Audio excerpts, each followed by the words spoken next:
Mr. President, the mass starvation and death sweeping through Gaza is a moral tragedy and a strategic abomination. What started as a war with a just cause to go after Hamas for the unspeakable atrocities it committed on October 7th and bring home the hostages quickly turned unjust and immoral. Now, everybody knows how complicated and fraught the Middle East is. Everyone knows that navigating this generations-long conflict requires nuance and depth and a historical understanding in order to try to get it right. Everyone knows that smart and sincere and decent people can disagree on this issue. But what is happening today is entirely different. There is no excuse for this horrific suffering. It is not making Israel or Israelis or Jews any safer, nor is it helping to bring home the 50 remaining hostages who've been in brutal captivity for almost 2 years.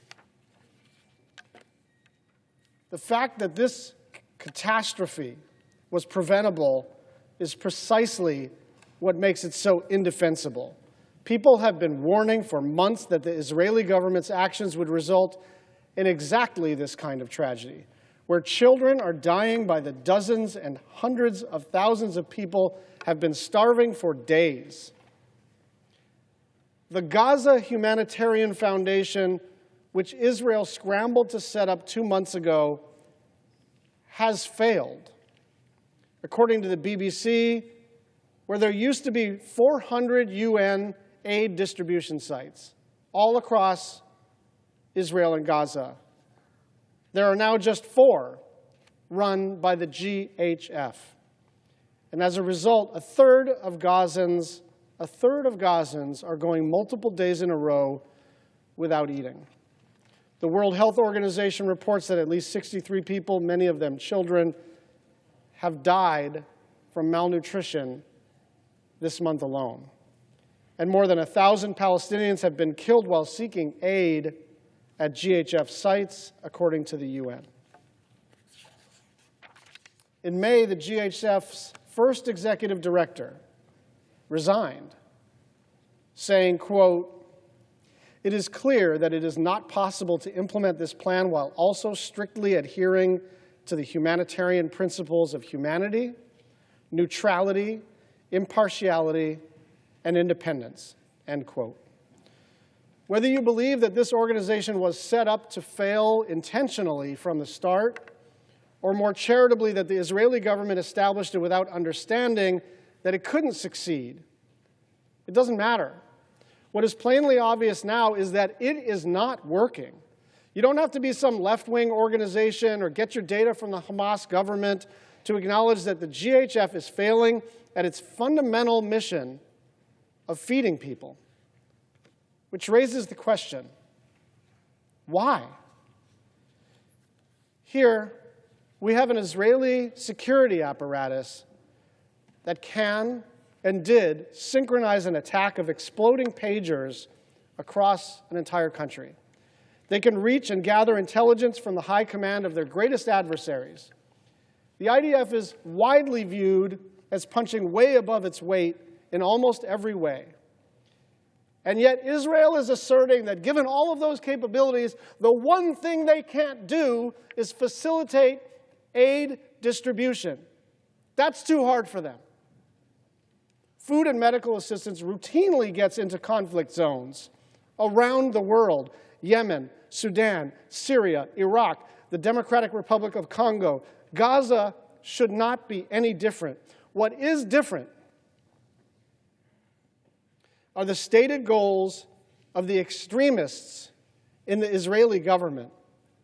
Quote, "The only way to win the war and bring back the hostages is to completely stop the humanitarian aid, conquer the entire Gaza Strip, and encourage voluntary migration."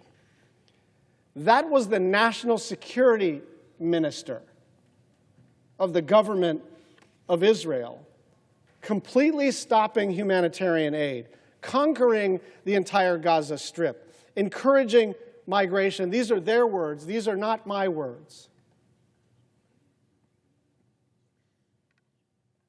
And as the starvation takes hold, their response is to deny that it is even happening. There is no starvation in Gaza. Who said that? The Prime Minister of Israel. Ben-Gvir added, I have to collect myself before saying what Ben-Gvir said. If they were hungry, they would have returned the hostages home. If they were hungry, they would have returned the hostages home.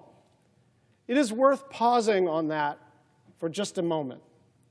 Too many people in the Netanyahu government make no distinction between the actual enemy that is Hamas and innocent civilians. The idea that a desperate mother malnourished herself and out of breast milk for her infant, or a 7-year-old running to the front of an aid line to get whatever scraps he can for him and his siblings, the idea that these people are in charge of which hostages are released and when,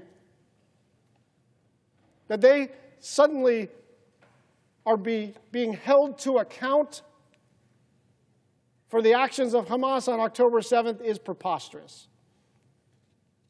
It's another example of the casual dismissal of civilian death and suffering as if it's an inevitable consequence. War is hell and all of that.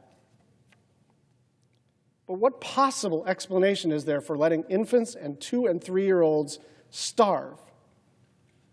What tactical advantage is being gained? Standing up for our shared humanity, whatever our other differences and preferences, should not be a matter of controversy. But too often when someone is critical of Israel and they are a Jew, they are characterized as a self-hating Jew. And if someone is critical of Israel and they are not a Jew, they are characterized as anti-Semitic. I want to be crystal clear. Anti-Semitism is among the oldest and most vile prejudices that exist. It is real, it is scary, and it is on the rise in the United States. It should be fought at every turn, left, right, and center, and anyone who simply waves it away or denies the urgency of addressing it is either not paying attention or lying. But criticizing the conduct of this war, criticizing Minister Ben-Gvir who talks about ethnic cleansing, criticizing the withholding of aid, criticizing the excessive tolerance for civilian casualties, criticizing Prime Minister Netanyahu's apparent willingness to cling to power at the expense of Israel, Israelis, and Jews everywhere, that is a separate matter. Everybody gets to do that, just like Americans get to criticize their president without hating America or the people within it. People are more than their governments. The government of Israel is behaving terribly. The conduct of this war is indefensible. And it is not in spite of my Jewishness and my Judaism that I say that. It is because of it. There are a lot of people, including people I know personally, and I believe this, who believe in the sacred idea of Israel. They are good people, and this cannot be about vanquishing one side of the political spectrum, whether that's the left and center-left or the right and the alt-right. This is about grounding ourselves in the very basic principle, which is whatever else we are fighting about, can we please hold the children harmless? I yield the floor.